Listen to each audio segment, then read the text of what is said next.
ओम नमो भगवते वासुदेवाय। श्री सूत गोस्वामी ने कहा, मैं जिस श्रीमद् भागवतम का व्याख्यान करने जा रहा हूँ वह एक ग्रंथ के रूप में स्वयं भगवान श्री कृष्ण का अवतार है। इसकी रचना भगवान के अवतार श्री व्यासदेव ने की है। व्यासदेव ने समस्त वैदिक ग्रंथों और इतिहासों का सार निचोड़कर श्रीमद् भागवतम के रूप में अपने पुत्र सुखदेव गोस्वामी को दिया। तत्पश्चात श्री सुखदेव गोस्वामी ने सर्वप्रथम श्रीमद् भागवतम का व्याख्यान महान सम्राट परीक्षित महाराज के समक्ष किया, जो उस समय ऋषि मुनियों से घिरे गंगा तट पर अपनी आसन्न मृत्यु की प्रतीक्षा कर रहे थे। ये भागवत पुराण सूर्य के समान ही दैदीप्यमान है और श्री कृष्ण के अपने धाम लौटने के तुरंत बाद यह इस धरती के क्षितिज पर उदित हुआ है। कलयुग में तमोगुण के गहन अंधकार के कारण जो लोग अपनी दृष्टि खो बैठे हैं वे इस अद्भुत ग्रंथ के माध्यम से प्रकाश प्राप्त करेंगे। जब श्री सुखदेव गोस्वामी ने सर्वप्रथम श्रीमद् भागवतम का व्याख्यान दिया, मैंने पूर्ण एकाग्रता से उसका श्रवण किया था। अपने पूजनीय गुरु महाराज के अनुग्रह से मैं इस दिव्य ग्रंथ के पूरे अर्थ का आत्मसात कर सका। अब मैं तुम सबको वही ज्ञान दोहराऊंगा जिसे मैंने उनसे सुना और समझा था। शौनक ऋषि ने कहा, हे सुत गोस्वामी, हम श्रीमद् भागवतम के इतिहास को सुनने के लिए अत्यंत आतुर हैं। श्री व्यासदेव को कब और कैसे इस महान ग्रंथ की रचना करने की प्रेरणा प्राप्त हुई थी और उन्होंने प्रमुखतः किस कारण के लिए इसकी रचना की। यद्यपि श्री सुखदेव गोस्वामी एक पागल व्यक्ति के समान दिखते हुए भ्रमण करते थे, अंतःकरण से वे पूर्णतः आत्मज्ञानी थे। हस्तिनापुर निवासियों ने किस प्रकार उन्हें पहचाना, किस प्रकार उनकी भेंट महाराज परीक्षित से हुई और उन्होंने उनके समक्ष पहली बार श्रीमद् भागवतम का व्याख्यान किया। महाराज परीक्षित भगवान के शुद्ध भक्त थे और साथ ही संपूर्ण पृथ्वी के एक छत्र सम्राट भी थे। उन्होंने अपना सर्वस्व त्याग कर मृत्यु पर्यंत गंगा तट पर निवास करने का व्रत क्यों लिया? उस समय वे एक युवक तथा परम शक्तिशाली थे। उनके शत्रु आकर उनके चरणों पर प्रणाम करते और स्वयं अपने भले के लिए अपनी संपत्ति उन्हें भेंट देते थे। फिर ऐसा सम्राट क्यों अपने जीवन सहित सर्वस्व त्यागना चाहता था? महान लोग अपने स्वार्थ के लिए नहीं जीते। महाराज परीक्षित में भौतिक आसक्ति का लेश मात्र भी नहीं था, परंतु फिर क्यों वे अन्यों को आश्रय देने वाले अपने शरीर को त्यागने के लिए तत्पर थे? श्री सुत गोस्वामी ने कहा, वर्तमान युग चक्र यानी सत्य, त्रेता, द्वापर और कलयुग वैवस्वत मनु के राज्यकाल का 28वां युग चक्र है। इस युग चक्र में द्वापर और त्रेता युगों का काल बदल जाता है, अर्थात पहले त्रेता युग और फिर द्वापर युग आता है। यह परिवर्तन भगवान श्री कृष्ण के प्राकट्य के कारण होता है और उस द्वापर की तीसरी संध्या में सत्यवती और महर्षि पराशर पुत्र रूप में श्री व्यासदेव का जन्म होता है। श्री व्यासदेव का आश्रम हिमालय पर बद्रिकाश्रम के निकट शम्याप्रास में स्थित है। एक दिन सूर्योदय के समय सरस्वती नदी में स्नान करके श्री व्यासदेव ध्यान अवस्था में नदी के तट पर बैठे थे। त्रिकालज्ञ होने के कारण वे भावी कलयुग में आने वाली विषमताओं को देख पा रहे थे। उन्होंने कलयुग में प्रत्येक वस्तु का पतन होते हुए देखा। वे स्पष्ट देख रहे थे कि इस काल में सत्वगुण के अभाव में नास्तिक लोग मंद बुद्धि तथा अस्थिर रहेंगे और इसीलिए वे उनके कल्याण की योजनाएं बनाते हुए गहन विचारों में डूब गए। श्री व्यासदेव जानते थे कि वेदों में वर्णित यज्ञ की विधि मनुष्य के कार्यों को शुद्ध करने के लिए समुचित विधि है और इसलिए उस विधि को सहज सुगम बनाने के लिए उन्होंने एक वेद को 4 भागों में विभाजित कर दिया। साथ ही उन्होंने इतिहासों का वर्णन करते हुए पुराणों की रचना की, जिन्हें पंचम वेद भी कहा जाता है। व्यासदेव ने ऋग्वेद पैल ऋषि को सौंपा, सामवेद जैमिनी को, यजुर्वेद वैशंपायन को, अथर्ववेद अंगीरा को तथा पुराण सूत गोस्वामी के पिता रोमहर्षण को। तत्पश्चात श्री व्यासदेव के इन शिष्यों ने यह ज्ञान अपने शिष्यों को प्रदान किया और इसलिए वैदिक ज्ञान अनेक शाखाओं में विभक्त हो गया तथा अनेक गुरु शिष्य परंपराएं स्थापित हो गई। तब श्री व्यासदेव ने अल्प बुद्धि मनुष्यों के लिए, जिनमें स्त्रियां, शूद्र तथा उच्च वर्गों के पतित वंशज आते हैं, उनके लिए महाभारत की रचना की। परंतु मानव जाति के समस्त वर्गों के लिए अथक परिश्रम करने के बाद भी व्यासदेव अपने हृदय में निराशा का अनुभव कर रहे थे।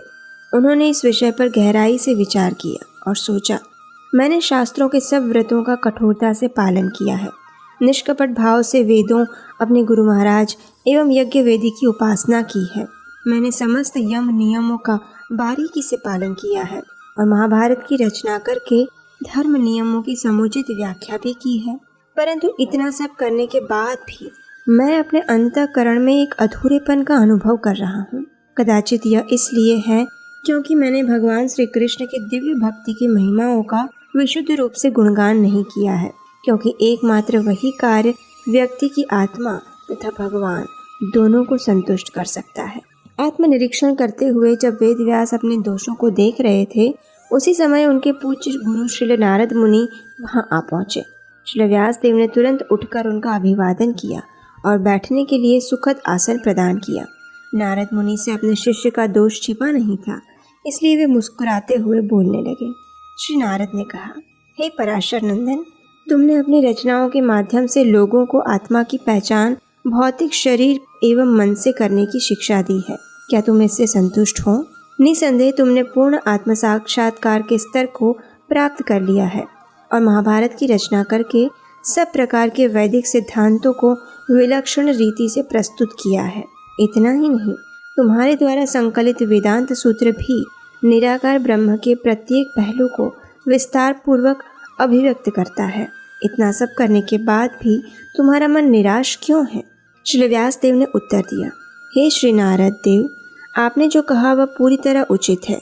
इतनी महान उपलब्धियां प्राप्त करके भी मैं संतुष्ट नहीं हूँ। आप असीमित ज्ञान के भंडार हैं। मैं आपसे निवेदन करता हूँ कि कृपया मेरे असंतोष का कारण स्पष्ट कीजिए। आप सूर्य की भांति तीनों लोकों में भ्रमण कर सकते हैं और वायु की भांति प्रत्येक जीव के अंतर्मन को भेज सकते हैं। इस दृष्टि से आप परमात्मा के स्तर पर ही हैं। कृपया मेरे रोग का कारण बताइए और जो मेरे लिए परम कल्याणकारी हो उसका उपदेश दीजिए। तब नारद मुनि कहने लगे, तुमने पूर्ण पुरुषोत्तम भगवान की अद्भुत दिव्य लीलाओं का समुचित वर्णन नहीं किया। ऐसा कोई भी ज्ञान अथवा सिद्धांत जो परम भगवान को संतुष्ट नहीं करता अर्थहीन माना जाता है। तुमने धर्म, अर्थ, काम और मोक्ष के विषयों को अत्यंत विस्तार पूर्वक प्रस्तुत कर दिया है, परंतु परम भगवान की कीर्ति तथा शुद्ध भक्ति का यथोचित गुणगान नहीं किया। ऐसी रचनाएं जिनमें भगवान की महिमाओं का गायन नहीं किया जाता है, वे कौवों के तीर्थस्थान जैसी होती है। दूसरी ओर यदि भगवान के नाम, यश, रूप तथा लीलाओं का गुणगान करने वाली रचनाएं व्याकरण आदि की दृष्टि से अपूर्ण भी क्यों ना हो, महान आत्माएं उनका आस्वादन करती हैं। ऐसा आध्यात्मिक ज्ञान जो भगवान के साकार पहलू से युक्त नहीं होता, वह आत्मा को पूर्णतः संतुष्ट नहीं कर सकता। फिर उन भौतिक कार्यों का क्या कहना जो स्वभाव से ही पीड़ादायक तथा अस्थायी हैं। शास्त्रों के माध्यम से तुमने भगवत भक्ति के स्थान पर भौतिक कार्यों को प्रस्तुत करके जन सामान्य को सच्चे पथ से भ्रमित किया है। तुमने उन्हें धर्म के नाम पर छूट देकर इस संसार में तथा मृत्यु उपरांत स्वर्गीय सुख भोगने को बढ़ावा दिया है। तुम्हारे इस प्रोत्साहन से उनका सांसारिक रोग केवल बढ़ा ही है। इस कार्य ने उनकी आध्यात्मिक प्रगति में एक बहुत ही बड़ी बाधा खड़ी कर दी है और इसलिए अब तुम्हारा ये कार्य अत्यंत निंदनीय है। इसके स्थान पर तुम्हें जन सामान्य को शुद्ध भक्ति के पथ पर अग्रसर करना चाहिए था, क्योंकि जो भी इस दिव्य पथ पर चलता है वह कभी भी कुछ खोता नहीं, जबकि भक्ति न करने वाला व्यक्ति इस संसार में सब कुछ प्राप्त करके भी कुछ सार्थक प्राप्त नहीं कर पाता। यदि कोई नव साधक भक्ति मार्ग में अपरिपक्वता के कारण गिर भी जाता है तो वह कुछ खोता नहीं है, और चूंकि उसने भक्ति मार्ग के आनंद का एक बार आस्वादन कर लिया है, वह अनुभव उसे भविष्य में पुनः भक्ति मार्ग पर ले आता है। वह अपनी यात्रा उस स्थान से आरंभ करता है जहाँ से उसने छोड़ी थी। हे व्यास, तुम परम भगवान की लीलाओं पर मनन करके एक ऐसे अनूठे ग्रंथ का संकलन करो जिसमें उन लीलाओं का विस्तार पूर्वक वर्णन हो सके, जिसे सुनने मात्र से लोग अपने भव बंधन से मुक्त हो जाएं। महान भक्तों तथा ऋषि मुनियों ने यही निष्कर्ष निकाला है कि भगवान की दिव्य लीलाओं का श्रवण कीर्तन करना ही ज्ञान, वेदाध्ययन, यज्ञ तथा दान का सार है। हे व्यास, शुद्ध भक्ति एवं सेवा से ओतप्रोत साधुओं का संग कितने अद्भुत परिणाम प्रदान कर सकता है, इसे स्पष्ट करने के लिए मैं अपने पूर्व जन्म का इतिहास तुम्हें सुनाता हूँ। ध्यान से सुनो।